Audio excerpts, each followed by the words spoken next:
दोस्तों, मैं आज आपको समझाऊंगा अनुस्वार। ठीक है, अनुस्वार। अनुस्वार मतलब ऊपर बिंदी, जो वर्ण होता है, ये वर्ण के ऊपर जो बिंदी लगती है उसे कहते हैं अनुस्वार। अनुस्वार एक छोटी सी बिंदी है, लेकिन कहते हैं ना हिंदी भाषा है बिंदी की, तो इस प्रकार यहाँ हिंदी भाषा में बिंदी का ही महत्व है। बिंदी हिंदी भाषा का श्रृंगार है। हम आज पढ़ेंगे अनुस्वार। तो अनुस्वार क्या है? अनुस्वार नासिक्य व्यंजन है। क्या है? अनुस्वार नासिक्य व्यंजन है। अब वो व्यंजन कौन कौन से हैं यहां मैं लिखूं। नासिक्य, नासिक्य व्यंजन है। अब वो व्यंजन कैसे हैं? हमारी वर्णमाला को 5 वर्गों में बांटा गया है, जैसे क, च, ट, त, प। ये 5 वर्गों में बांटा गया है। पहले पहले अक्षर के हिसाब से 5 वर्गों में बांटा है। तो यहाँ क, ख, ग, घ, ङ, च, छ, ज, ज, ञ, ट, ठ, ड, ढ, ढ़, त, थ, द, ध, न, प, फ, ब, भ, म।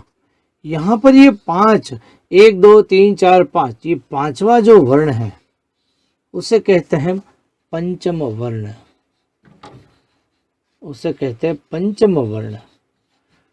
हर वर्ग का 5वां वर्ण पंचम वर्ण है और उसका उच्चारण नाक से होते हुए है। मतलब उसके उच्चारण के समय नासिका का उपयोग होता है और इसलिए इसे कहते हैं अनुस्वार। और जो आगे चलते चलते सिर्फ डॉट के रूप में रहेगा, ये डॉट। तो मैं आपको उदाहरण दूं, जैसे हम लिखते हैं हिंदी, तो हिंदी ऊपर डॉट आ गए। ठीक है, तो इसमें न आधा तो है ही है, ये न आधा जरूर है। हिंदी, ये न आधा जरूर है।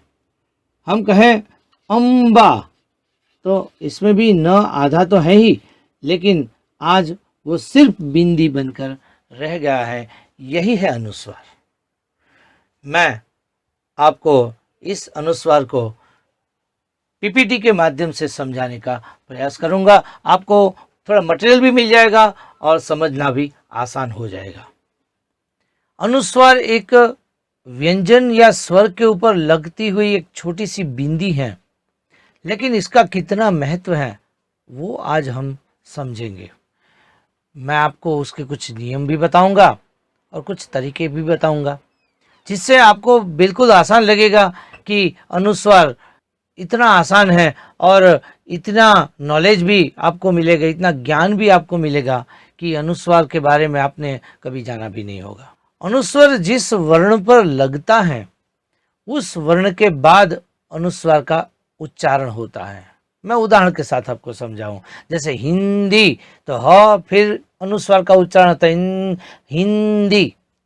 सुंदर, तो पहले स का उच्चारण हुआ, फिर सुंदर। मंगल, जंगल, चंचल। इसी प्रकार पहले व्यंजन का उच्चारण होता है, उसके बाद अनुस्वार का उच्चारण होता है। तो अनुस्वार 2 जगह पर लगते हैं। उसका प्रयोग शब्द में 2 जगह पर होता है। एक तो शब्द के मध्य में, मतलब बीच में लगता है, और दूसरा शब्द के अंत में लगता है। हम सबसे पहले बात करें शब्द के मध्य की बात। शब्द के मध्य में आता है, जैसे पंडित, तुरंत, पंजाब। ठीक है, तो इस प्रकार शब्द के मध्य में अनुस्वार लगता है। अनुस्वार को पंचम वर्ण के रूप में लिखा जाता है। हालांकि अब समय यह है कि पंचम वर्ण अधिकतर निकल गया है, वो लिखा ही नहीं जाता, लेकिन उसके बदले ऊपर बिंदी करके अनुस्वार को लिखा जाता है। पंचम वर्ण क्या है हम समझे। हमारे वर्णमाला को 5 वर्ग में बांटा गया है, क, च, ठ, त, प।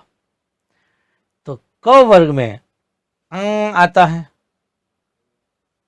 जैसे क ख ग घ अंग, च छ झ झ ञ, ट ठ ड ढ ण, त थ द ध न, प फ ब भ म। और उसके अनुसार हम शब्दों को देखें तो गंगा, तो ग में फिर पंचम वर्ण अंग लगता है, शब्द बनता है गंगा। आजकल ऊपर बिंदी लगाते हैं, गंगा। चंचल, च वर्ग का जो ञ है वो चंच के बाद ञ लगता है, चंचल। दंड, हिंदी, अम्बा, आधा न आधा म। तो आपने देखा यहाँ स्क्रीन में आपको सामने दिखाई भी देता है कि पंचम वर्ण है वो किस प्रकार था, इसका उपयोग शब्द के मध्य में किस प्रकार करते हैं, उसका मानक रूप क्या है कि हिंदी के मानक रूप में अब वर्णों के हलंत पंचम वर्णों के स्थान पर अनुस्वार मतलब ऊपर बिंदी का उपयोग होता है। अब बात करें अंतःस्थ व्यंजन की, जो है य र ल व, और ऊष्म व्यंजन श श स ह।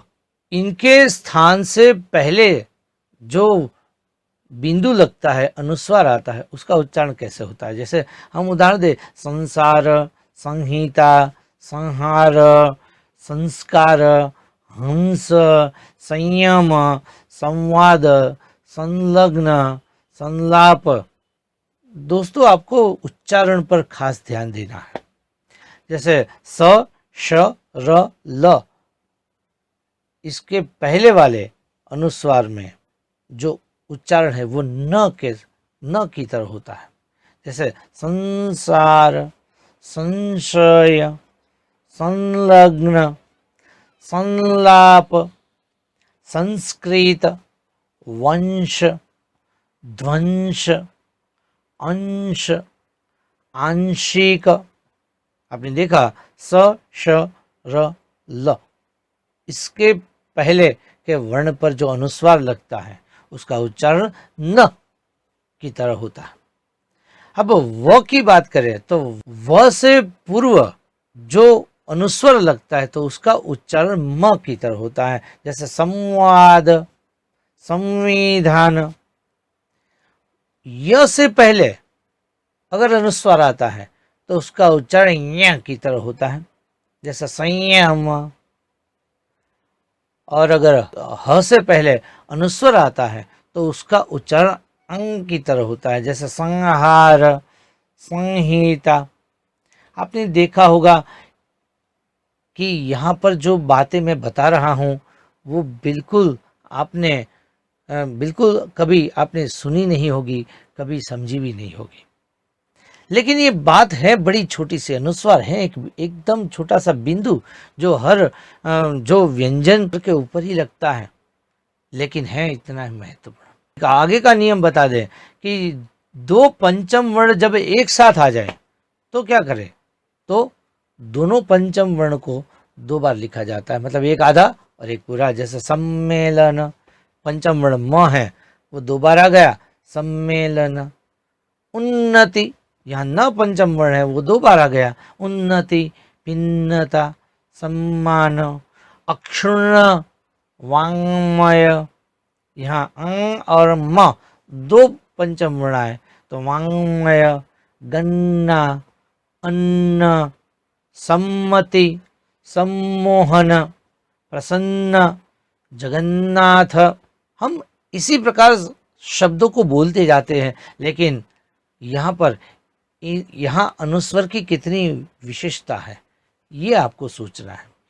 यदि पंचम वर्ण के साथ किसी अन्य वर्ग का कोई वर्ण आ जाए, जैसे पंचम वर्ण है न, तो न वाला वर्ग न आए, उसके बदले कोई दूसरा वर्ग का आ जाए, जैसे कचट तप मैंने वर्ग बताए, उसमें से न वो त वर्ग का है, तो त वर्ग का न होने के अलावा किसी दूसरे वर्ग का व्यंजन हो तो क्या करे, वह पंचम वर्ण ऐसे ही लिखा जाता है। जैसे अन्य, पुण्य, समन्वय, तुम्हें, किन्हें, कान्हा, मान्य।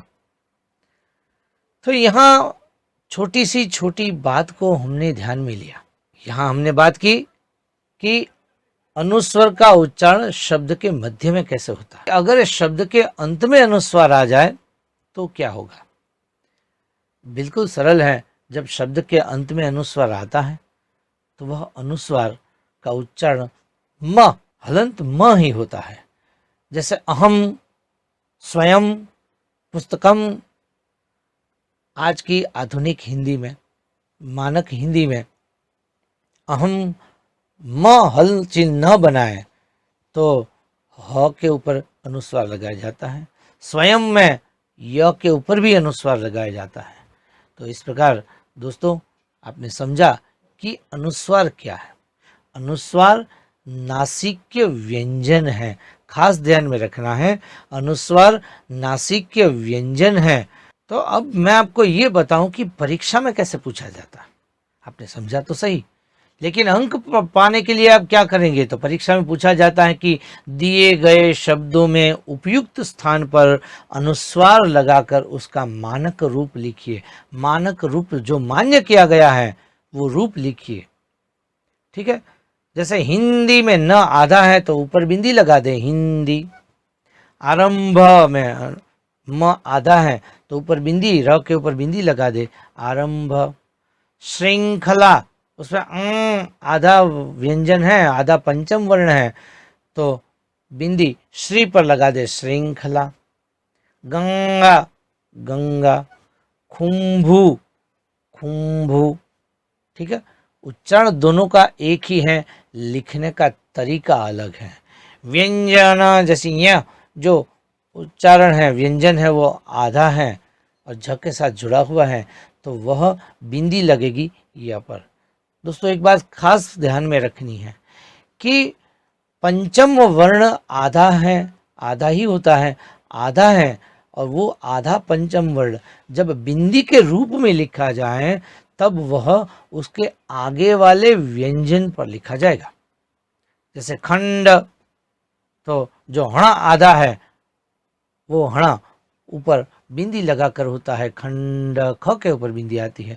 जैसे संबंधी शब्द है तो उसमें दो पंचम वर्ण है, म और न, दोनों आधा है तो स, म, ब, तो म है वो स के ऊपर जाएगा और न है वो ब के ऊपर बिंदी बनकर जाएगा। सुंदर, तो न आधा है वो सु पर लगेगी बिंदी। रंजन, तो र के ऊपर बिंदी लगेगी। कंधा, तो क के ऊपर बिंदी लगेगी। ठंडा, तो ठ के ऊपर बिंदी लगेगी। इसी प्रकार पतंग, चंपा, संचालन, आनंद, कंगन, अंदर, अनुसंधान, कंघी। दोस्तों ऐसे कई सारे शब्द हैं। हम जीवन व्यवहार में ऐसे कई सारे शब्दों का उपयोग करते हैं जिसमें अनुस्वार हों। तो मैं आशा करता हूं कि आपको अनुस्वार अच्छी तरह से समझ में आ गया होगा। धन्यवाद।